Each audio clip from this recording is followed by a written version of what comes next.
Welcome back. Today we'll continue to talk about describing quantitative data. Now, last time I noted that there are several things that we want to know about a distribution like this. First of all, we want to know what is the center of the distribution. And that's what we talked about last time with measures such as the mean, median, mode, and the trim mean. A second thing we want to know about is how spread out the scores are. Are they really close to the middle of the distribution, or are they spread out far to either side? That's what we'll talk about today. The third thing we want to know is the shape of the data, and we'll come back to that in a few sessions from now. Now, when we want to start to think about how spread out the data are they real close to the center, or are they spread out? There are several different measures that we can use, and as you've seen listed here, there are things like quartiles, minimum, percentiles, standard deviation. We'll talk about several of these today, and then next time we'll talk about a few others as well. So let's look at these in a bit more detail. When we want to start thinking about the range of a data, we can think of this as a ruler. Your scores might fall anywhere along a distribution or kind of a measure of scores. For example, with this ruler here, you could be somewhere closer to 3 or closer to the 13 or anywhere along here. Now, the first thing I want to know when I'm thinking about how spread out are the data are the minimum value, or the lowest value, and the maximum, or the highest score. Now, one thing to note about the minimum and the maximum is that they may or may not be on the very end of your scale. So for instance, if I have a scale that ranges from 0 to 10, like the well-being data we talked about last time, oftentimes people might not score at the lowest value, a 0. Their lowest score might be a 3. And so our minimum in that case would be a 3 as opposed to 0, the lowest score possible.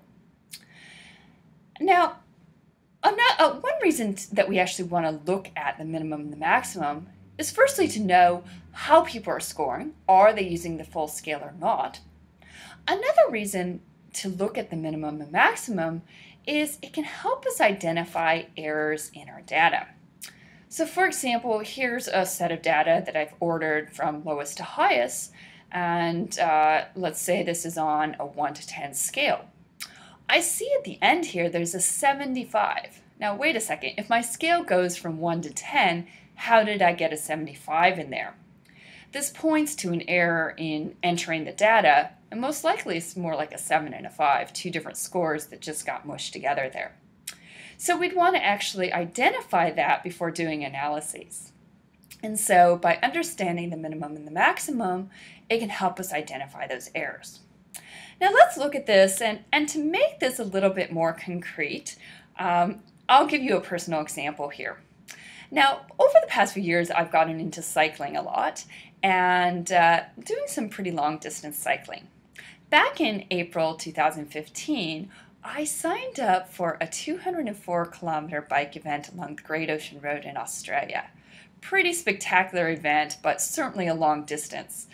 For those of you who use miles, that's about 125 miles. This picture here is me riding along the Great Ocean Road in the actual event, which I did successfully complete. Now, to build up for the event, I did a series of long training rides, and I progressively increased my distance. And here is a set of numbers that indicates the number of kilometers I did in each of my training rides. Now, going back to what we did last time, we can make a frequency distribution of the scores just to get a sense of how many of each distance I actually did. And certainly I did many more of the lower numbers, but then ultimately I did reach 179 as one of my training rides before the 204 final. Now, in order to look at the minimum and the maximum, the first thing we want to do is order the numbers from lowest to highest. And so we just order them as we see here. In this case, it makes it easy to find what is the minimum number, in this case 69 kilometers, and the maximum number, the highest number, in this case 179. And so once we've ordered the numbers, it's very easy to see what is the lowest and what is the highest. And so that gives us the minimum and the maximum. Now, the minimum and maximum is something I almost always report in any study, anytime I'm describing the data that I have, so people have a sense of how people are scoring along the measure that I'm using. Now, another measure of spread that I can use is something called the range. And the range is very easy to calculate once I know the minimum and the maximum score. All I have to do is take my maximum number and subtract out my minimum number. So we see here, I take 179 minus 69 gives me a range of 110. So there was a 110 kilometer distance range between the shortest long training ride I did and the longest long training ride that I did. So that is one of the measures of spread that we can think about, is the range. Another measure of spread is what's called the inter-quartile range. This is similar to the range, except it looks at what is the middle 50% of my data. So it's kind of getting at what is the spread of the middle of my data, or the main part of my data. Now, in order to understand the idea of interquartile range, we're going to back up and look at first at something called percentiles and quartiles. So let's start with percentiles. Remember taking standardized tests in school, and you might find out that you were at, say, the 70th percentile? Now, what did that mean? Here's a graph that illustrates a percentile. We can think about a nice bell-shaped curve. This is called a normal distribution. We'll come back to this in a few weeks.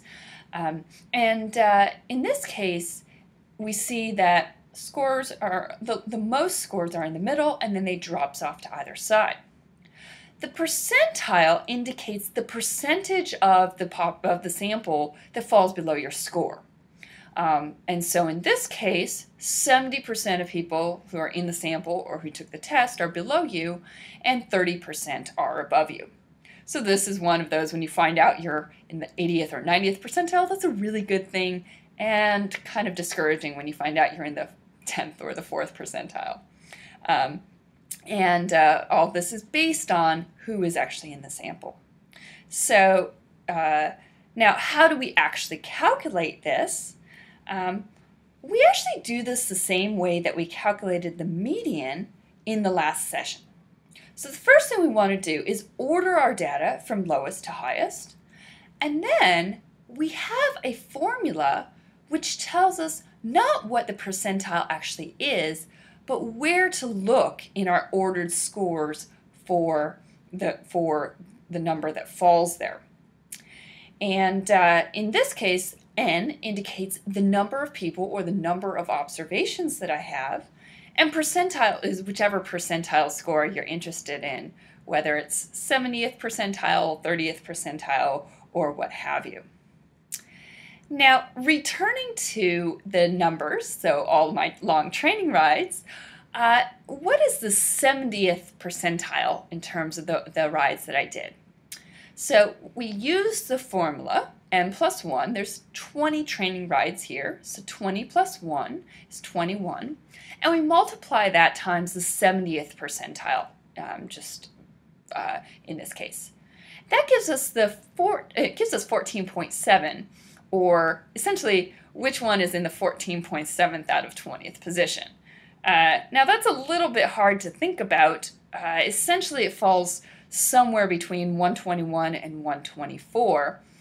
So we could say it's about 123, or we might round up to that next number and say, what's the 15th position? In this case, 124. So we could just see what we'd want to actually report there.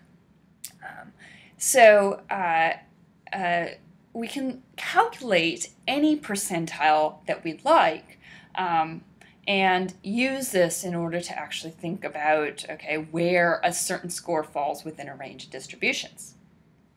Now, we can calculate any of these percentiles, but there's oftentimes 3 particular percentiles that we like to calculate. The 25th percentile, the 50th percentile, and the 75th percentile. Now, why would we want to calculate these 3? The reason is these are what's called quartiles. These are percentiles that cut the distribution into 4 equal parts. Here is an ordered set of scores, and we can see here they're ordered along there, and it's pointing out the lower quartile, Q1. This is the score that falls at the 25th percentile. The median is Q2, and that's the 50th percentile. And then the upper quartile, Q3, is the 75th percentile. And so we can see in this image that it cuts across, kind of puts the data set into 4 equal parts. And that's a nice way to just sort of think about, okay, what is the structure of my data? Now, returning to the training rides again, we can think about what is the 25th percentile, or quartile 1, what is the 50th percentile, also called our median, and what is our third quartile, the 75th percentile. And again, we're going to use that same formula. So we have n plus 1, 21, times the 25th, times 0.50, and times 0.75 to get a Q1, Q2, and Q3. And we see here that the 25th percentile is going to be the number that falls between 85 and 85, which would be 85. The median, or Q2, is going to be the number that falls between 102 and 105. Going back to last time when we calculated this, we can take the average of those two numbers and get 103.5. And then we have Q3, or the 75th percentile, basically be between 124 and 128, or 126. So in summary, one way to think about the spread of the scores is to divide the data into quartiles. To find this, we first want to order the scores from lowest to highest. This then gives us several pieces of information. We can look at the minimum number, the lowest number, the maximum number, which is the highest number. The median is the one that cuts the data in half. Q1, which is the bottom 25% of the sample. And then the Q3, which is the top 25% of the sample. So it's a nice way of splitting up the data. Now, this brings us back to the interquartile range that I mentioned a few minutes ago. As I mentioned, the interquartile range is the middle 50% of the data, and we can say, what is the range of that middle 50%? As we see in the formula here, once we know Q1 and Q3, it's actually really easy to calculate the interquartile range. We just take our Q3, that 75th percentile, subtract out Q1, and that gives us the interquartile range. Looking at our example, Q1 is 85, as we calculated before. Q3 is 126. So we just take 126 minus 85, and we find out the interquartile range is 41.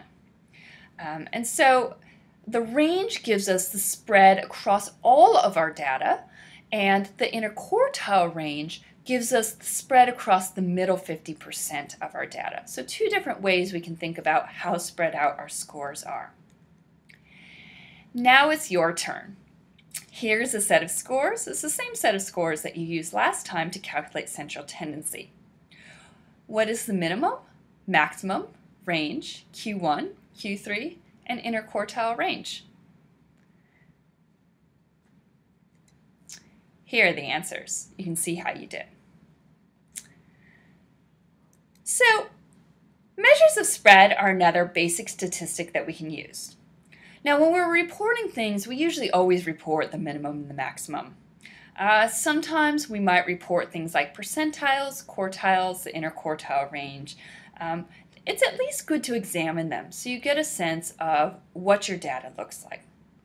Now, there are two other important measures of spread, standard deviation and variance, but we'll come back to those next times. So we'll end it there now, and I'll see you soon. Thank you.